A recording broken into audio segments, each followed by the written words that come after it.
ভারত পাকিস্তান যুদ্ধ এশিয়ার অন্যতম শক্তিশালী দেশ চীনের জন্য পোয়াবারো হয়ে দেখা দিয়েছে। বিশেষ করে চীনের তৈরি অস্ত্র ব্যবহার করে পাকিস্তান 5টি ভারতীয় যুদ্ধবিমান ভূপাতিত করার পর দূরে বসে এখন সুখ স্বপ্ন দেখছে বেইজিং। দেশটি ভাবছে আকাশযুদ্ধের অস্ত্রের বাজারে এইবার একরকম পাকাপোক্ত হয়েই আসন গাড়বে তারা। ভারতীয় বিমান বিধ্বস্ত হওয়ার কয়েক ঘণ্টার মধ্যেই চীন তাদের আধুনিক প্রযুক্তির PL-15E ক্ষেপণাস্ত্র তৈরির একটি পুরনো ভিডিও নতুন করে সম্প্রচার করেছে। চীনের রাষ্ট্রীয় সম্প্রচার মাধ্যম সিসিটিভিতে PL-15E ক্ষেপণাস্ত্র তৈরির অত্যাধুনিক রোবোটিক প্রক্রিয়ার পুরো বিষয়টি ওই ভিডিওতে দেখানো হয়েছে। সিসিটিভি গত বছরের জুলাইয়ে প্রথম এই ভিডিওটি প্রচার করেছিল।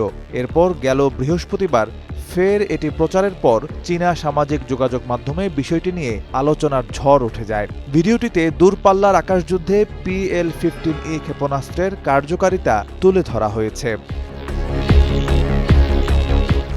ভিডিওতে কয়েকজন বিশেষজ্ঞ জানান, চীন তার সামরিক উৎপাদন ব্যবস্থায় কৃত্রিম বুদ্ধিমত্তার প্রযুক্তি ব্যবহার শুরু করায় এখন 24 ঘণ্টা কোনো মানব শক্তি ছাড়াই ক্ষেপণাস্ত্র উৎপাদন সম্ভব। এই প্রযুক্তি ব্যবস্থা বিভিন্ন ধরনের ক্ষেপণাস্ত্রের সঙ্গে মানিয়ে নিতে পারে, ফলে উৎপাদনের গতি যেমন বাড়ে তেমনি খরচও কমে যায়। অনেকেই মনে করছেন এই ক্ষেপণাস্ত্র এখন স্বল্প ব্যয়ে ব্যাপক হারে উৎপাদন সম্ভব, আর সম্ভবত এটি দেশটির সামরিক রপ্তানি বাড়ানোর একটি ইঙ্গিত।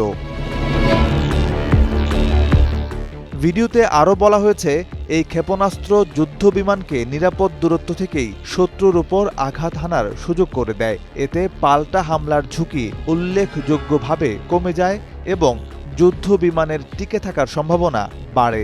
দূর থেকে আঘাত হানার সক্ষমতার কারণে হামলাকারী যুদ্ধবিমানটি নিরাপদ দূরত্ব থেকেই এই ক্ষেপণাস্ত্র ছুটতে পারে, ফলে এটি সরে যেতে পারে শত্রুপক্ষ পাল্টা আঘাত হানার আগেই।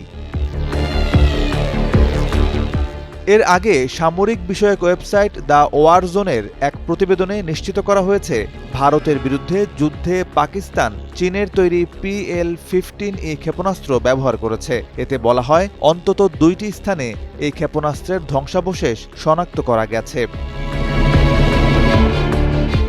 চীনের চতুর্থ প্রজন্মের এই PL-15E ক্ষেপণাস্ত্রের সর্বোচ্চ পাল্লা প্রায় 145 কিলোমিটার। বিপরীতে যুক্তরাষ্ট্রের তৈরি চতুর্থ প্রজন্মের AIM-120CD ক্ষেপণাস্ত্রের সর্বোচ্চ পাল্লা প্রায় 120 কিলোমিটার। যুদ্ধের সময় PL-15E ক্ষেপণাস্ত্রটি J-10CE ফাইটারের রাডারের সঙ্গে যুক্ত করা হলে এটি আরও অনেক দূর থেকে লক্ষ্যবস্তুতে আঘাত হানতে পারে, কারণ এই রাডার শনাক্ত করতে পারে 250 কিলোমিটার দূরের লক্ষ্যবস্তুকেও।